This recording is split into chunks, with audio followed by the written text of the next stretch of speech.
So we're recording now. Hi Nadine, welcome to the podcast. Thank you for Thank being with us you. today. Thank you. I Excited. will let you take over and tell us who you are and what you do. Sure. Hi, everybody. My name is Nadine Crespo, and I am a leadership, performance, and success strategist.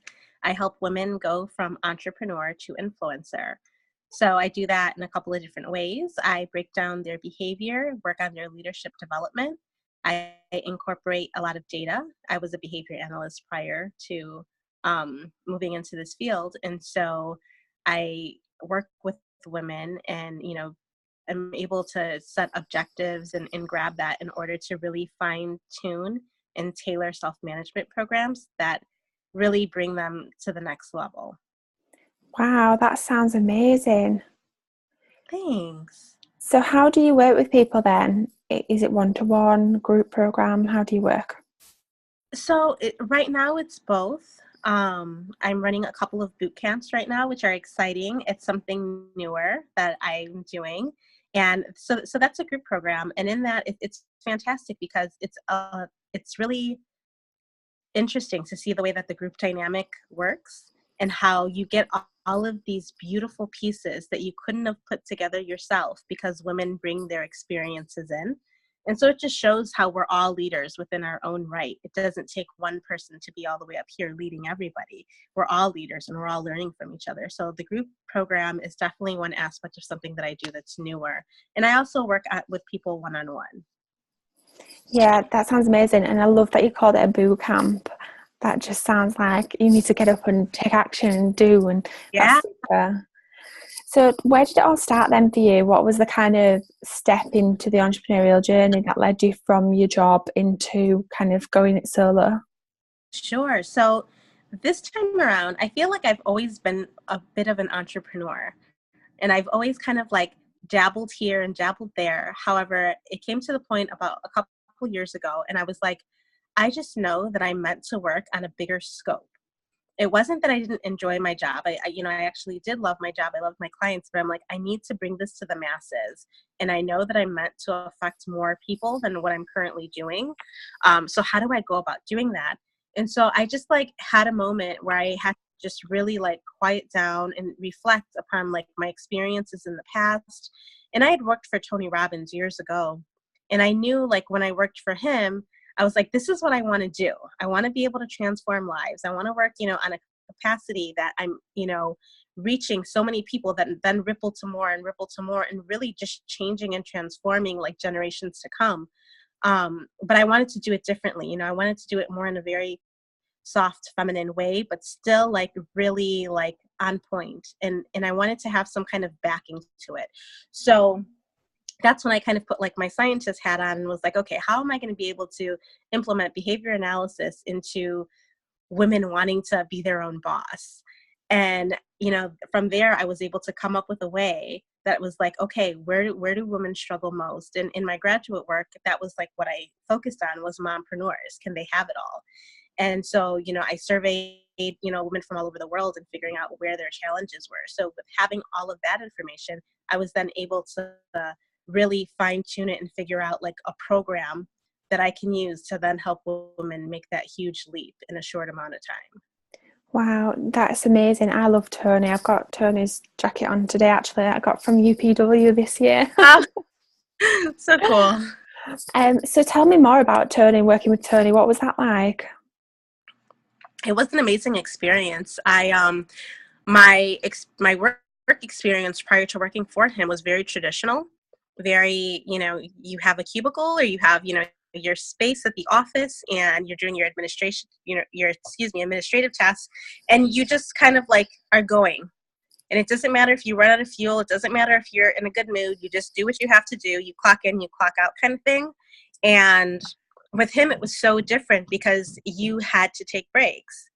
And, he wanted you to go jump on the trampoline and have a shift in your energy. He wanted you to go play air hockey. He wanted you to stand up. He wanted you to have a mirror at your desk so that every time you answered the phone or prior to getting on the phone, you were already smiling. So like learning how that culture was definitely fascinating. And it kind of led me to know that there's a different way to go about things. It doesn't have to be a traditional way. It doesn't have to be, a structured, business model. You do what works for you, and just to really be able to incorporate like those shifts of attention and focus, and to be able to change your energy, just like that was, just fantastic.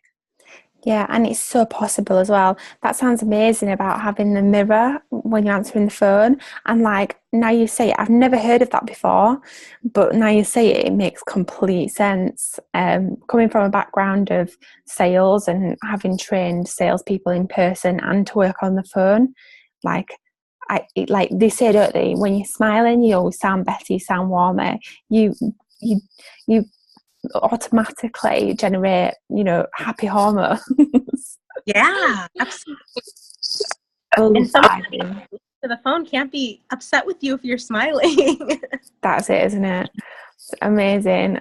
So what was the kind of transition then between going from working with Tony to kind of going it alone and setting up for yourself?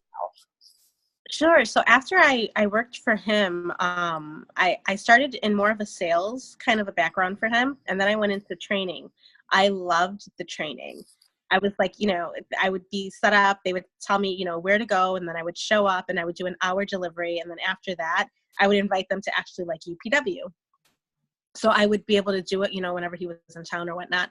So it was fantastic. And I knew like, I get to see, everybody in the room and see those like shifts and those light bulbs and those like thinking faces when I'm talking. And I was like, oh, it was like an adrenaline rush. And I'm like, I want to do this more. But one of the things that I noticed was a lot of the men were buying my stuff. And predominantly the majority of people at these meetings were men. And so I was like, how do I get this to my ladies? How do I get this to moms? How do I get this, how do I expand my reach? And so I wanted to be able to offer this to especially moms, because I feel like it's so challenging when you become a mom. You kind of lose your self-identity a bit if you're not careful, because you're so focused on, the baby and the children and, maybe the home. And, so there's so many different things that come into play that you're not taught to be ready for. And so you're learning as you go. And in doing that, sometimes as women, we put ourselves last. And so I wanted to be able to reach out to women to say, hey, yes, you're a mom, but hey, you're a person prior to being a mom. And let's, get that person back and let's think about things. Like, let's be unconventional and let's have fun with this. Like, what can you do? What are you passionate about? And what can you do? And how can you incorporate that into your lives so that you can monetize it and still be able to stay home and support your family? Like, what could we do? And so I don't know if I went off on a tangent of your question, but no, go ahead. It's so interesting. so that's definitely, I felt like I started working a lot with moms. And then from there, it just kind of took on a life of its own, where then I started focusing on established women in business. That's who was then reaching out to me. So as we go through, our entrepreneurial journey, we evolve and we change, and the people that we attract, shift. And so I think it's just been so fantastic. My new wave of women that I'm working with, which are more, women that are a bit established, whether it be offline or online. Some women are really established offline and they're looking to move on to this online space. However, they don't know how to, because it's like a foreign market for them. And I remember how that felt for me. I'm like, I've had major success offline, but coming on this online space, I feel like a little fish, swimming amongst all these people who are using all these words and terms that I don't even know what they mean. So I really want to bridge the gap for them, because they have amazing gifts and, they're meant to be here and fulfill their purpose and to reach out to so many other women. So I try to help them like cut that middle piece out of learning and be able to kind of jump from, coming in really big and really strong. Yeah, I love that and can completely relate as well, because like I've seen a trend with my clients that they've kind of mastered the offline world, and then they're coming into this online world, and there's so much noise and there's so much that you can see that others are doing. It's so hard not to compare yourself to what everybody else is doing, and then to see what everybody else is doing, and to try and understand and feel silly because you don't understand what everybody else is saying. But yeah, so I'm glad you're talking about mums in business as well, because I've seen some of your live videos and I've seen you with your little baby, and it's so inspiring to see you just like owning it and, you know, feeding it. How old's your baby now? He's going to be 3 months tomorrow. Wow, so super new. And me being due to have my baby in March, my second baby, like I think watching you and seeing you do what you do, I'm like, yes, I can do it too. It's fine. You know. So how? Oh, that makes me so happy, and that's why I do those things. Yeah. So how would you like Oh, go say? ahead. I'm sorry. That's okay. So how many kids have you got now? I've got 3. Okay. And this last time round, how would, because I know, like you say about when you have children, you kind of change, your mindset kind of shifts and you turn. I know I suffered quite badly with postnatal depression, and then I developed anxiety and I developed panic attacks, which is so unusual for me. You know, before I had my child, I was very sure of myself.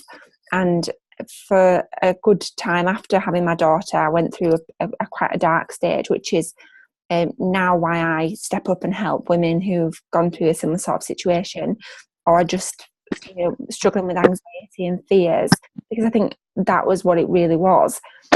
How would you say you have dealt with that, you know, this time round with your new baby and kind of stepping back up into the online world? Well, I definitely am taking a different approach with Elliot being born. Elliot's the baby, and that's that I'm putting self-care first. That's not something that I've ever done in my whole life, and I think that that's going to be the huge difference as far as me growing, expanding, and up leveling as well, because you just simply can't do it all. There's no way as a mom and a businesswoman, and now I'm actually in school for my PhD as well. There's just no way that you could possibly complete this all. So with the other two, I managed my business and I managed the home and I managed activities and everything on my own. And self-care was definitely last. From there, I ended up so sick prior to this pregnancy that I was unable to work for almost like 10 months, 11 months. I had to wrap up my one-on-one contracts and I couldn't take any more clients in because I was in and out of the hospital with a heart condition because I just worked myself too much. You know, I thought that I can do it. I just have to push harder and keep pushing and keep pushing. And I had that hustle mentality and I just burned, you know, it was a huge crash and burn. And from there, I learned that in order for any of this to work, I have to make sure that I'm taken care of first. So that's definitely been a huge shift since I've had Elliot. You know, I hired help to help me at home, which is definitely newer for me. I normally am somebody that I'll hire somebody in my business to help me because I'm like business, and, you know, almost embarrassed to ask for help at home because I'm a mom and a wife and a woman and I should be able to do that. But I've come to the conclusion that I just can't. There's not enough time in the day for me to be able to do everything efficiently and at the level that I would actually like to do it. So that's another thing that I've done this time around is actually ask for help and shifted that, like, it's okay to receive it. You know, you don't always have to be the one giving all the time. It's okay to receive the help. And I think once I had that shift now, like everything is working so much more in alignment and it feels good. It doesn't feel like work. It feels like it all lined up and just good, you know? Yeah, that's amazing. And I must say that I definitely say for myself as well, self-care, that has been the biggest thing. Because like you say, when you're burnt out, you're not working from a place of love or abundance, you're working from a place of lack and frustration and struggle. So yeah, what would you say then would be the biggest tips that you'd give to someone who's kind of just setting up online and is ready to kind of step into a new level of success? Sure. I would say don't get attached to an avatar. I think that a lot of people, when you step into this online space, they say, think of that one person that you want to market to and know them so well. Know what they wear, know how they smell, know what they look like, know where they hang out, know how they dress, know what children they have, you know, blah, blah, blah. I would say don't get attached to that because that's what I did initially. And I kept like saying, no, this is my avatar and this is who I have to market to. And she's a 27-year-old woman and, you know, this is who she is. But that's not who I was attracting. And so by me thinking that, you know, I knew the answer because that's what I wrote down when I was asked this specific question, I was shutting down opportunities because and not in subconsciously doing it, not, you know, outright saying, no, I don't want to work with you. But because I was so tied down and specific, it really shut down people that were seeking me out. And so when I opened that up and said, you know, this is what I do, and focused more on what I do versus who that specific person was, then it started to kind of flow more, you know, more fluid, and then be able to then get clients better versus them solely focusing on that one person. Yeah, that's great advice, because you're right, aren't you? Like they say that you need to know them, you need to know who they are. And I think that there is an element of that just because of the language that's used. But then at the same time, like you say, like, and you go through transition, so you attract different people at different stages. So yeah, that's so important. So what's next for you then? So I have a couple of things coming up. I have the Forbes article coming out soon. I have a book coming out soon. I'm so excited about that I co-authored with brilliant women like yourself.